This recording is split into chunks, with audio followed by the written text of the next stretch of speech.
पाठ 9 योग और शरीर। मानस तन रूपी यंत्र में रहता है हमारा मन। मन का स्वास्थ्य भी तन के स्वास्थ्य से जुड़ा है। शरीर स्वस्थ है तो मन भी प्रफुल्लित रहता है, उसकी कार्य क्षमता अनेक गुणा बढ़ जाती है।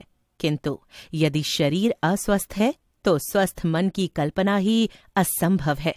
शरीर और मन का परस्पर तालमेल और समन्वय हो तो हम में अपने और समाज के प्रति दायित्वों का वहन करने की सामर्थ्य आ जाती है। हम समाज के उपयोगी सदस्य बन जाते हैं, अन्यथा समाज पर भार। आज विश्व भर के वैज्ञानिक व्यायाम पर बल देने लगे हैं, परंतु भारतीय मनुष्यों को यह रहस्य हजारों वर्ष पूर्व ज्ञात था।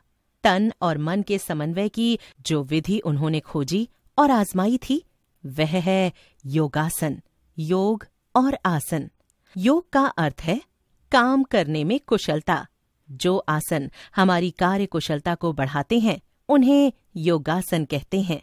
योगासन का मूल मंत्र है शरीर की विभिन्न नस नाड़ियों, मांसपेशियों और अन्य अवयवों को वैज्ञानिक ढंग से क्रमशः क्रियाशील करना और उन्हें विश्राम प्रदान करना।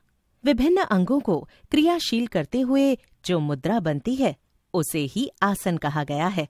ऋषि महर्षि प्रकृति के उन्मुक्त आंगन में इन आसनों का अभ्यास करते थे, इसलिए इन आसनों का नामकरण भी प्रायः प्राकृतिक वनस्पतियों, पशु पक्षियों पर किया गया, जैसे ताड़ासन, पद्मासन, उष्ट्रासन, गोमुखासन, मयूरासन, भुजंगासन, मत्स्यासन आदि।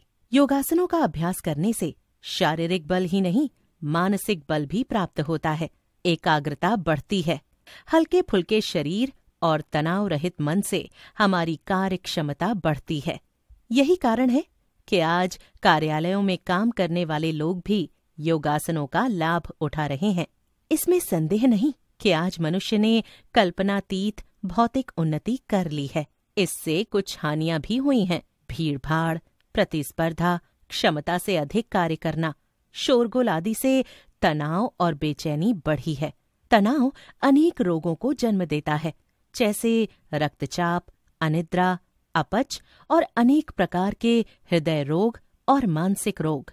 ऐसे रोगों का इलाज चिकित्सा पद्धतियां नहीं कर पा रही हैं, किंतु योगासनों से इन पर काबू पाया गया है। यही कारण है कि आज विशेषज्ञ चिकित्सक भी अपने रोगियों को योगासन की ओर प्रेरित कर रहे हैं।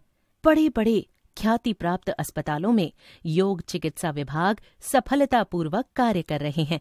और तो और अंतरिक्ष में भी योगासनों पर प्रयोग किए गए हैं और पाया गया है कि योगाभ्यास से अंतरिक्ष यात्रियों को सुविधा हुई है। यह धारणा बनाना अनुचित होगा कि योगासनों का उपयोग केवल रोगों की चिकित्सा में ही होता है। योगासन किसी भी व्यक्ति की शारीरिक, मानसिक क्षमताओं का विकास कर उसे उसके कार्य में सफलता दिलाते हैं। उसके मन को तनाव मुक्त और उत्फुल्ल रखते हैं, जिससे वह जीवन का आनंद उठा सके। आज बड़े बड़े व्यावसायिक प्रतिष्ठान अपने प्रबंधकों और कर्मचारियों को योगाभ्यास कराते हैं, जिससे उनकी कार्य क्षमता में वृद्धि हो।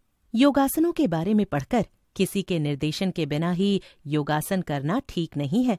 यह ऐसा ही है जैसे बिना डॉक्टर से पूछे दवा लेना। प्रारंभ में किसी कुशल निर्देशक या अध्यापक से योगासन सीखना चाहिए। वह आपको आपकी क्षमता और आवश्यकता के अनुसार कुछ आसन सिखा देगा। उनका धीरे धीरे अभ्यास करें। समयावधि भी धीरे धीरे बढ़ानी चाहिए। किसी खुले और शांत स्थान पर नित्य नियम पूर्वक 15 से 20 मिनट तक योगासन करना पर्याप्त है। कुछ लोग कुछ आसनों के अनेक लाभ पढ़कर अपने आप ही आसन चुन लेते हैं। ऐसा करना हानिकारक भी हो सकता है। आजकल योगासन सीखने सिखाने के अनेक अवसर हैं। बहुत से विद्यालयों में योग शिक्षक भी हैं।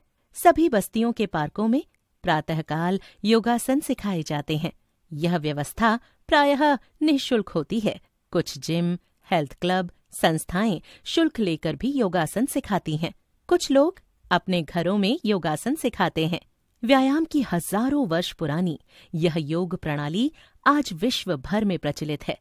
यह अपने आप में प्रमाण है कि भारतीय चिंतन कितना लोकोपकारी रहा।